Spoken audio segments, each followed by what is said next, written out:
اسلام زندہ باد، اسلام زندہ باد، اسلام زندہ پر جلوہ باد علماء کرام،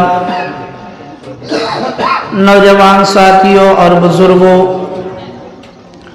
السلام علیکم ورحمۃ اللہ تعالی وبرکاتہ۔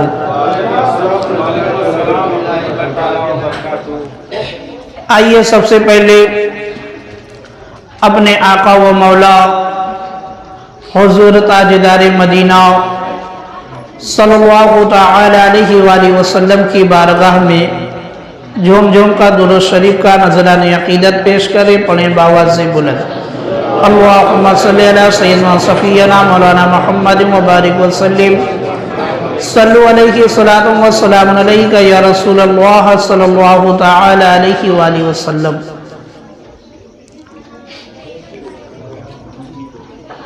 میرے مسلمان بھائیوں، آج کی یہ محفل بموقع شادی خانہ آبادی رچائی گئی ہے۔ اسلام کے اندر نکاح کی بہت ہی فضیلت بیان کی گئی ہے۔ جب آپ قرآن مجید کا مطالعہ کریں گے، قرآن مجید کو پڑھیں گے، تو قرآن مجید کے اندر بہت سے مقامات پر جو ہے اللہ تعالیٰ نے نکاح کی فضیلت کو بیان کیا ہے۔ اور جب آپ احادیث کو پڑھیں گے تو آپ کو احادیث کی کتابوں کے اندر بہت سے مقامات پر میرے آقا کا فرمان ملے گا نکاح کی فضیلت کے تعلق سے۔ تو معلوم کیا ہوا کہ اسلام کے اندر نکاح کا ایک پورا باب موجود ہے، پورا ایک پارٹ موجود ہے۔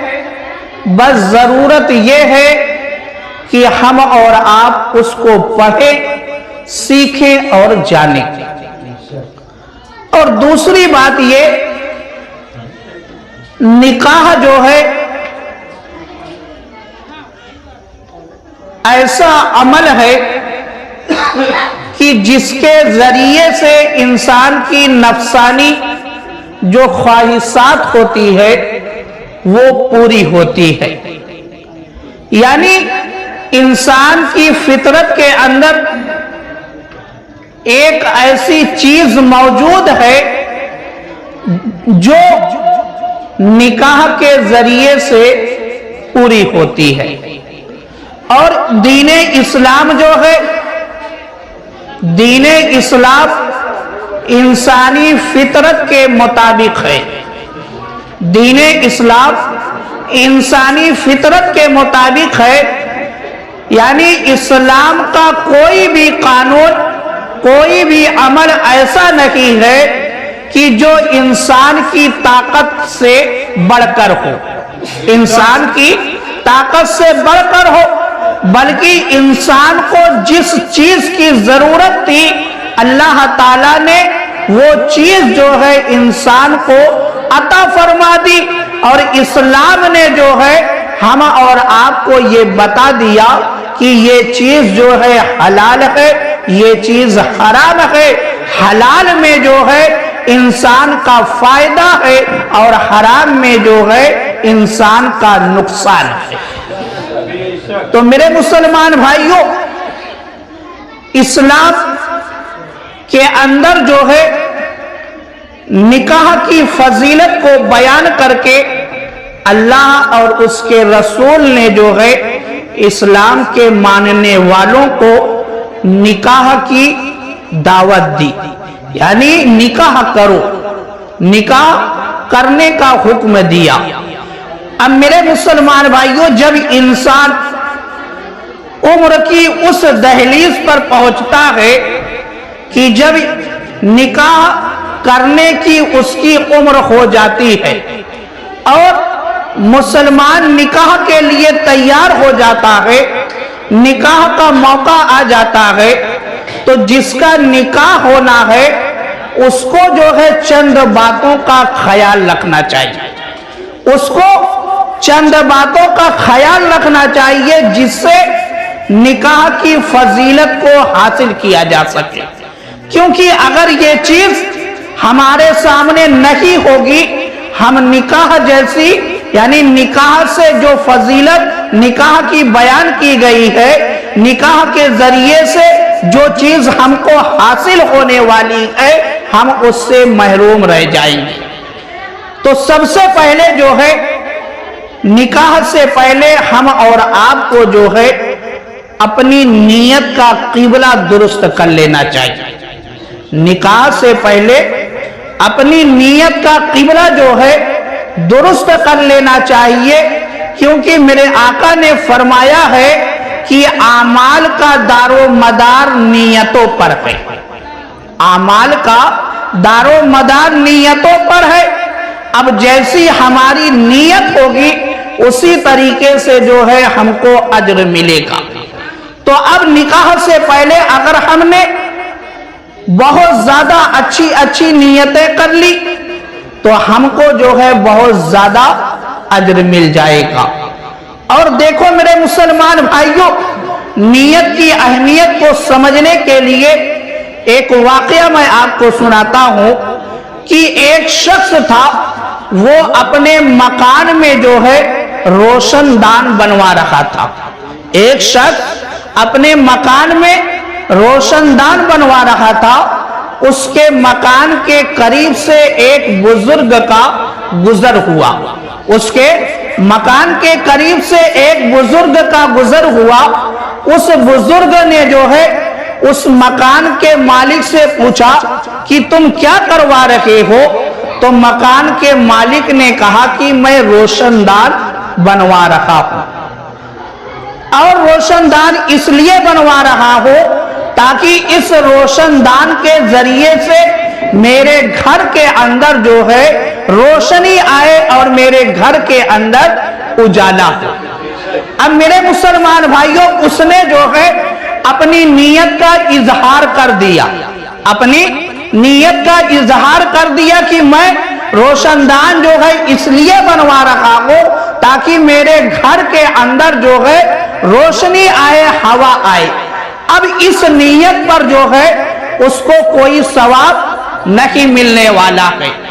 اس بزرگ نے جواب دیا کہ اے مکان کے مالک، اگر تو اس نیت سے روشن دان بنواتا کہ آذان کی آواز جو ہے میرے گھر کے اندر آئے، آذان کی آواز میرے گھر کے اندر آئے، تو تجھے جو ہے روشن دان بنوانے پر ثواب بھی ملتا، روشنی بھی آتی، ہوا بھی آتی، اور ساتھ میں جو ہے آذان کی آواز بھی آتی۔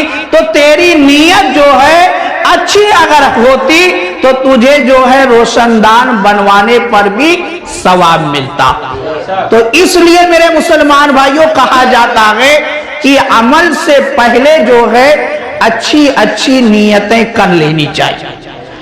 اب میرے مسلمان بھائیوں، نیت میں ایک نیت یہ بھی کرنی چاہیے کہ میں اپنے آقا سرکار دو عالم صلی اللہ تعالی علیہ وآلہ وسلم کی سنت مبارکہ ادا کرنے جا رہا ہوں، یہ ایک نیت ہو گئی۔ اب اگر ہم اس نیت سے جو ہے نکاح کر رہے ہیں تو ہم کو ثواب ملے گا، ہم کو اجر ملے گا، اور ساتھ ہی ساتھ میں جو ہے ہم سنت کو ادا کرنے والے بھی ہو جائیں گے۔ اور جو سنت پر عمل کرتا ہے، میرے آقا نے فرمایا کہ جس نے میری سنت سے محبت کی اس نے مجھ سے محبت کی، اور جس نے مجھ سے محبت کی وہ جنت میں میرے ساتھ ہوگا، وہ جنت میں میرے ساتھ ہوگا۔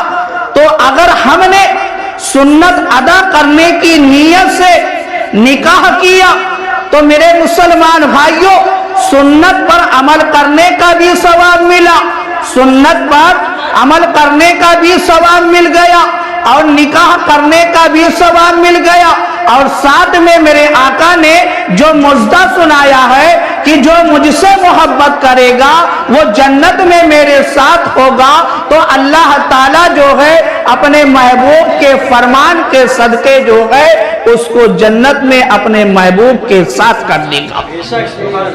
تو میرے مسلمان بھائیوں اور دوسری نیت دیکھیں، دوسری نیت یہ کی جائے کہ اس نکاح کے ذریعے سے جو ہے میں نیک صالح اولاد حاصل کروں گا، نیک صالح اولاد حاصل کروں گا۔ اور اگر میرے مسلمان بھائیوں ہم نے اس نیت سے نکاح کیا تو فائدہ ہم کو کیا حاصل ہوگا؟ فائدہ ہم کو یہ حاصل ہوگا کہ اللہ تعالی ہم کو نیک صالح اولاد عطا فرمائے گا، اور نیک صالح اولاد جب ہم کو مل جائے گی اور ہم جب دنیا سے چلے جائیں گے تو یہی نیک صالح اولاد ہمارے لیے جو ہے دعائے مغفرت کرے گی، ہمارے لیے دعائے مغفرت کرے گی۔ حدیث پاک کے اندر آتا ہے کہ میرے آقا نے فرمایا کہ جب جنتی یہ دیکھے گا کہ روز بروز جو ہے میرے درجات میں بلندی آ رہی ہے تو وہ مولا سے پوچھے گا کہ اے پروردگار عالم آخر یہ میرے درجے کیوں بلند ہو رہے ہیں، روز بروز جو ہے میرے درجوں میں اضافہ کیوں ہوتا جا رہا ہے؟ تو پروردگار عالم فرمائے گا کہ اے میرے بندے تو دنیا کے اندر جو اولاد چھوڑ کر آیا تھا وہی تیری اولاد جو ہے تیرے لیے روز دعائے مغفرت کر رہی ہے، روز جو ہے تیرے لیے ایصال ثواب کر رہی ہے، اسی کی وجہ سے جو ہے تیرے درجوں میں روز اضافہ ہوتا چلا جا رہا ہے۔ تو میرے مسلمان بھائیوں اگر ہم نے اس نیت سے جو ہے نکاح کیا کہ نیک صالح اولاد حاصل ہو تو ہم کو دنیا میں بھی فائدہ حاصل ہوگا اور آخرت میں بھی اس کا ہم کو فائدہ حاصل ہوگا۔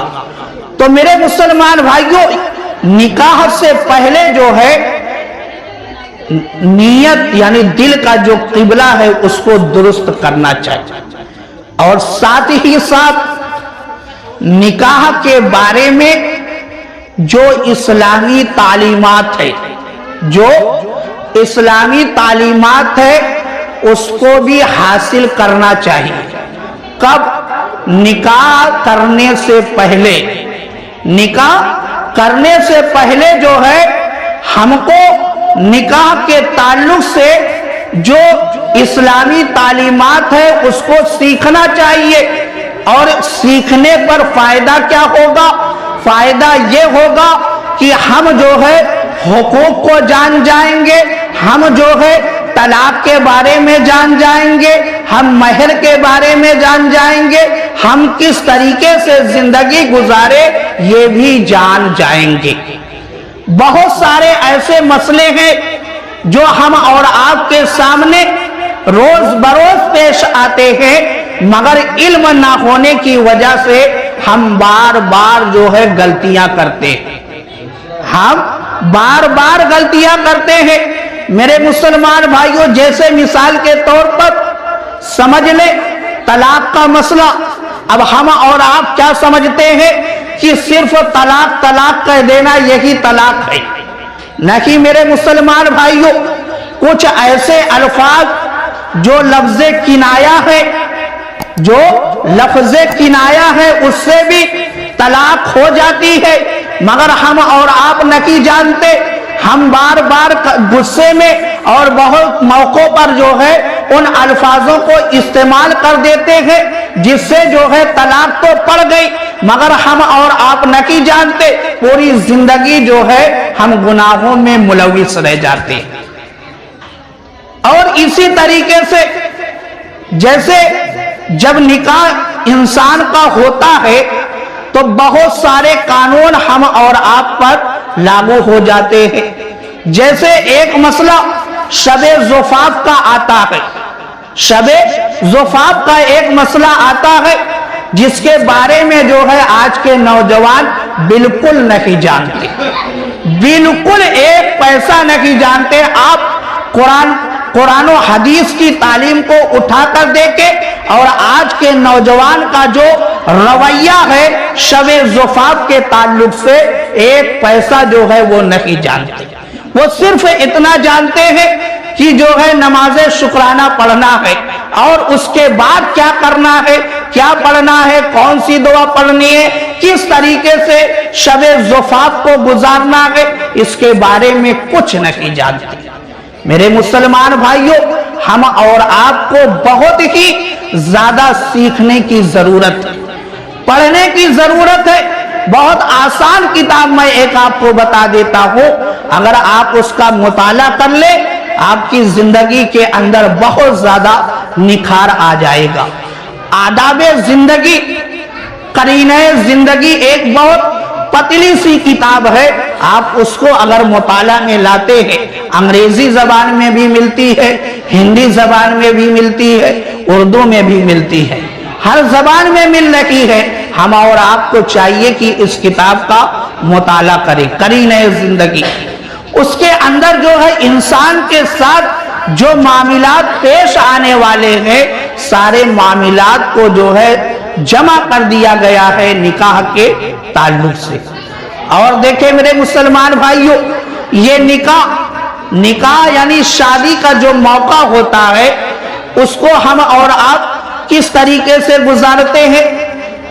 اس طریقے سے گزارتے ہیں کہ بہت سے موقعوں پر، بہت سی جگہوں پر دیکھا گیا کہ لوگ شریعت کو اس طریقے سے طاق پر رکھ دیتے ہیں کہ ایسا لگتا ہی نہیں کہ یہ مسلمان کا گھر ہے، مسلمان کا گھر ہے، ایسا محسوس ہی نہیں ہوتا۔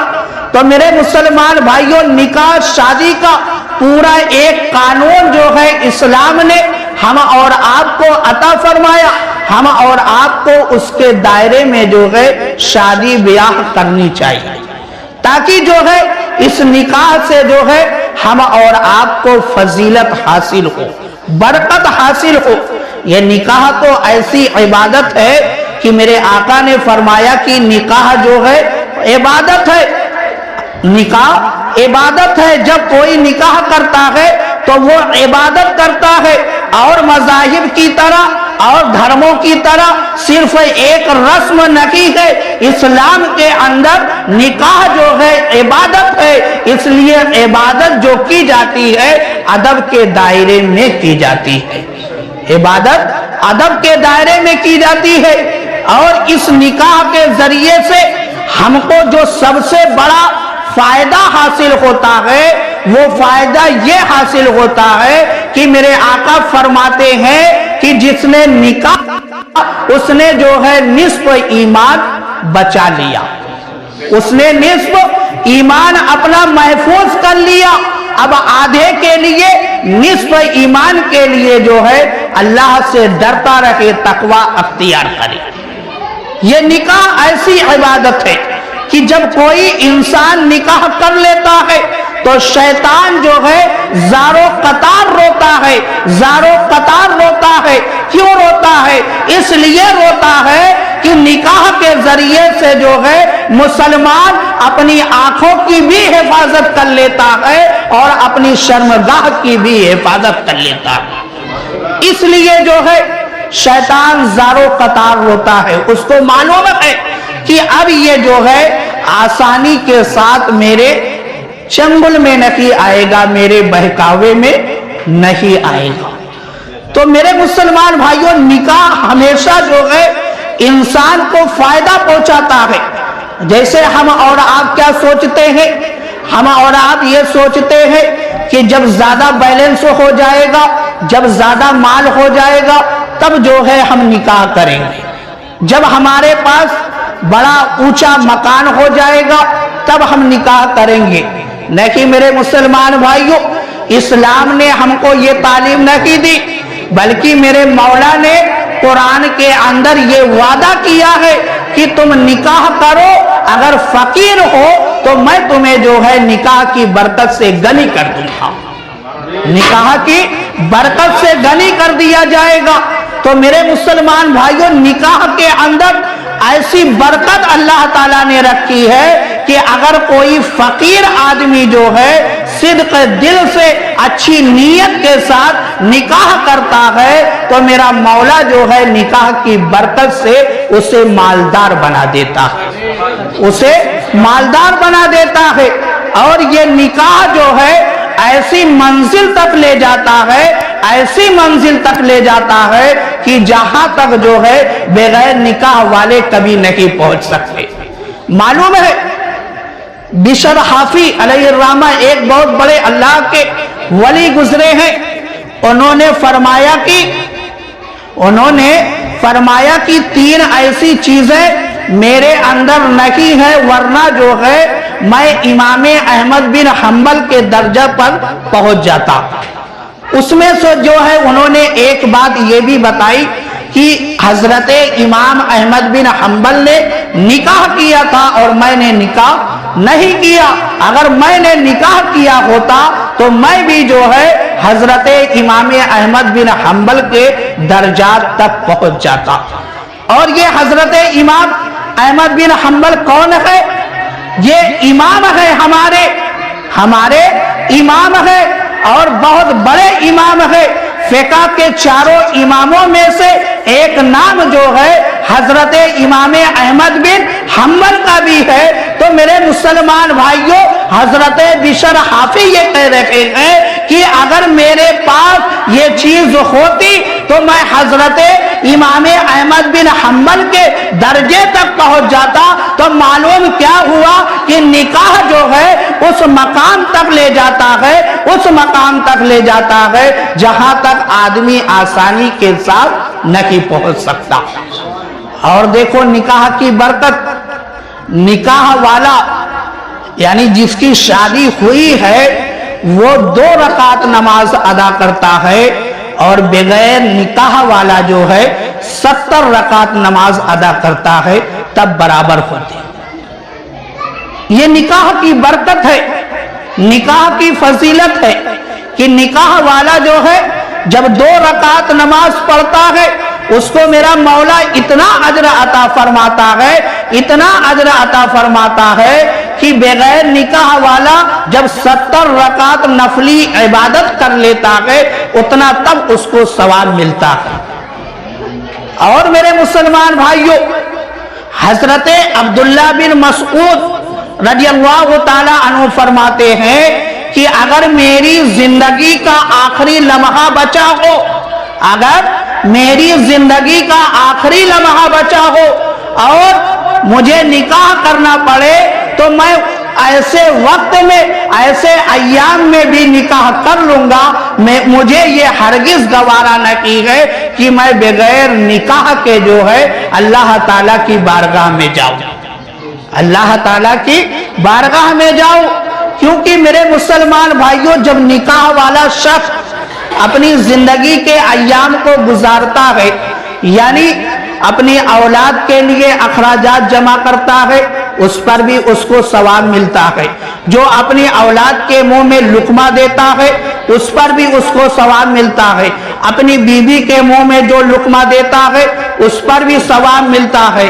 یہاں تک کہ ان لقموں پر جو اس کو ثواب ملتا ہے، اگر وہ ان وقتوں میں جو ہے نفلی عبادت کرے تو نفلی عبادت میں جو ہے اتنا ثواب نہیں ملے گا۔ یہ نکاح کی برکت، نکاح کی فضیلت ہے۔ مگر میرے مسلمان بھائیوں، آج ہم اور آپ نے جو ہے نکاح کے موضوع کو اس طریقے سے توڑ مروڑ دیا۔ اب لوگ جو ہے عبادت کی نیت سے نہیں نکاح کرتے بلکہ لالچ کی نیت سے نکاح کرتے ہیں۔ سامنے والے سے ڈیمانڈ کرتے ہیں کہ اگر میں نکاح کروں گا یا تمہارے گھر شادی کروں گا تو مجھے جہیز میں جو ہے یہ چیز چاہیے، وہ چیز چاہیے۔ اس طریقے کا جو ہے اب ماحول بنا دیا گیا ہے۔ میرے مسلمان بھائیوں، یاد رکھنا، جو جہیز کی ڈیمانڈ کرتا ہے، جو جہیز کی ڈیمانڈ کرتا ہے، مانگ کرتا ہے، وہ شادی کے بعد جو ہے خوشحال نہیں رہتا. شادی کے بعد وہ شخص خوشحال نہیں رہتا. کیوں؟ اس لیے کہ میرے مسلمان بھائیوں، جب ہم کسی پر ظلم کر کے، کسی کو پریشان کر کے کسی چیز کو لیں گے تو ظلم کرنے والا، پریشان کرنے والا شخص جو ہے میرے مولا کو پسند نہیں ہے. اور ایک واقعہ ملتا ہے کہ کوفہ کے اندر ایک بزرگ تھے، ان سے ایک مرتبہ یہ سوال کیا گیا. ایک شخص نے پوچھا کہ میں نے جب سے نکاح کیا ہے، شادی کی ہے، ہمیشہ جو ہے میری بیوی جو ہے مجھے بے عزت کرتی رہتی ہے، ہمیشہ مجھے ڈانٹتی رہتی ہے، ہمیشہ مجھے پریشان کرتی رہتی ہے. اب وہ بزرگ جو تھے انہوں نے اپنی آنکھوں کو بند کیا، کچھ دیر جو ہے سوچا، اور سوچنے کے بعد جواب دیا کہ تم نے جو ہے کیا نکاح اس نیت سے کیا تھا کہ میں نکاح کے ذریعے سے جو ہے مالدار ہو جاؤں گا، مالدار ہو جاؤں گا، کیا تم نے اس نیت سے جو ہے نکاح کیا تھا؟ اس شخص نے کہا کہ ہاں، نکاح کے وقت جو ہے میری یہی نیت تھی، نکاح کے وقت میری یہی نیت تھی کہ نکاح کے ذریعے سے میں نکاح کروں گا اس لڑکی سے تو مجھے ڈھیر سارے جو ہے جہیز ملیں گے، مال ملیں گے، اس کی وجہ سے جو ہے مجھے شہرت ملے گی، عزت ملے گی. تو میرے مسلمان بھائیوں، اس شخص نے جو ہے اس نیت سے نکاح کیا. تو اس بزرگ نے کہا، اس بزرگ نے پوچھا کہ تم نے اس نیت سے نکاح کیا تھا؟ اس شخص نے کہا کہ ہاں، میں نے اسی نیت سے جو ہے نکاح کیا تھا. تو اس بزرگ نے فرمایا یہی وجہ ہے کہ تمہاری بیوی جو ہے ہمیشہ تمہیں بے عزت کرتی ہے. تو معلوم کیا ہوا کہ جو اچھی نیت کے ساتھ نکاح نہیں کرے گا اس کو نکاح کے ذریعے سے جو ہے عزت نہیں ملے گی، سکون نہیں ملے گا. اور نکاح تو ایسی عبادت ہے کہ میرے آقا فرماتے ہیں کہ نکاح ہی واحد ایسی چیز ہے کہ جس کے ذریعے سے جو ہے دو دلوں کے اندر ایسی محبت پیدا ہو جاتی ہے، ایسی محبت پیدا ہو جاتی ہے کہ جو کبھی ختم ہونے والی نہ ہو. نکاح کے علاوہ کوئی ایسی چیز دنیا کے اندر ہے ہی نہیں کہ دو اجنبیوں کو ملا دے اور اس طریقے سے ملا دے کہ دونوں جو ہے ایک دوسرے کے لیے مرنے کے لیے تیار ہو جائے، ایک دوسرے کے ساتھ پوری زندگی گزارنے کے لیے تیار ہو جائے. یہ واحد نکاح ہی ہے جس کے ذریعے سے ایسی محبت پیدا ہوتی ہے کہ دو اجنبی جو ہے پوری زندگی ایک ساتھ گزار دیتے ہیں. تو میرے مسلمان بھائیوں، جب بھی نکاح کا موقع آئے ہمیشہ اچھی نیت کے ساتھ نکاح کرے، اور نکاح سے پہلے جو ہے کوشش کریں کہ نکاح کے تعلق سے اسلامی جو تعلیمات ہے اس کو جانیں، سیکھیں، تاکہ آنے والا جو وقت ہو وہ اسلامی طریقے پر ہمارا گزرے. اور جب بھی شادی یا بیاہ یا خوشی کا کوئی بھی موقع آئے تو خوشی میں جو ہے شریعت کے دامن کو ہاتھ سے نہیں چھوڑنا چاہیے، ہمیشہ شریعت کا دامن تھام کے جو ہے اپنی زندگی کی گاڑی کو چلانا چاہیے، کیونکہ اسی میں جو ہے کامیابی ہے، اسی میں جو ہے کامرانی ہے. اللہ تعالیٰ کی بارگاہ میں دعا ہے کہ مولا تعالیٰ کل جو ہے